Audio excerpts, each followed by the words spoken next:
فبما نقضهم ميثاقهم وكفرهم بآيات الله وقتلهم الأنبياء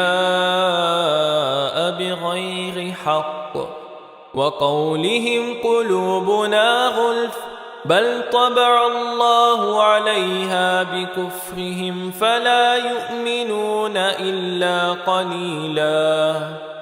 وبكفرهم وقولهم على مريم بهتانا عظيما وقولهم إنا قتلنا المسيح عيسى بن مريم رسول الله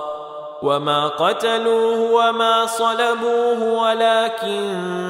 شبه لهم وإن الذين اختلفوا فيه لفي شك منه ما لهم به من علم إلا اتباع الظن وما قتلوه يقينا بل رفعه الله إليه وكان الله عزيزا حكيما وإن من أهل الكتاب إلا ليؤمنن به قبل موته